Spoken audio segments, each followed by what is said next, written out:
Hi everyone, Radhe Radhe, जय श्री कृष्ण। आज आपण विठ्ठलाची आणि रुक्मिणीची रांगोळी काढणार आहोत। हे विठ्ठलाचं स्केच मी काढून घेतलं होतं आणि अगोदर काढलं स्केच पेनच्या साहाय्याने। आता त्याला रांगोळीने रंग भरत आहे। आधी पिवळा कलर आणि नंतर आंबा कलर।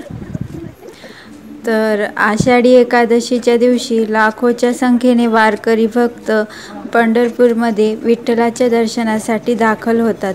आषाढ महिन्यातल्या शुक्ल पक्षात येणाऱ्या एकादशीला देवशयनी एकादशी असे म्हणतात। तर हे आपण मासेचे कलर लावून करणार आहोत। यामागची पण एक कथा आहे, तर ती मी तुम्हाला नंतर दुसऱ्या व्हिडिओमध्ये सांगेन।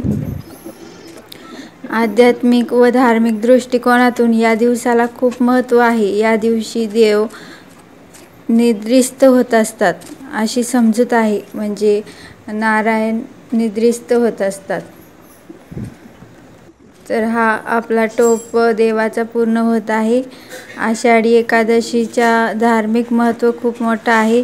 या दिवशी उपवास करून भगवान श्री विष्णूंची उपासना केल्यास सर्व पापाचे निवारण होते आणि मोक्षाची प्राप्ती होते। या तिथीला पद्य एकादशी असेही म्हटले जाते। भक्त या दिवशी निर्जळी उपवास करतात। संध्याकाळी विष्णूची कथा ऐकून व्रत समाप्त करतात।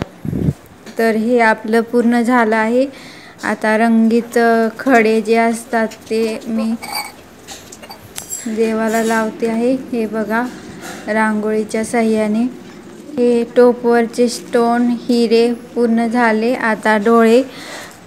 तर हा हिंदू धर्मातील एक पवित्र दिवस आहे, जो चंद्रचक्राच्या 11व्या दिवशी साजरा केला जातो। हा उपवास आणि आध्यात्मिक पाळण्याचा दिवस आहे आणि हा दिवस अतिशय शुभ मानला जातो। भगवद्गीतेमध्ये कृष्ण एकादशीचे महत्त्व सांगतात। ते म्हणतात की एकादशीचे पालन केल्याने शरीर आणि मन शुद्ध होते, आध्यात्मिक उन्नती साधता येते। तर हे बघा, विठ्ठलाचा हा चेहरा आपण पूर्ण केलेला आहे। तर कसा वाटतो आहे हसरा चेहरा। आता देवाला तिलक लावणार आहोत।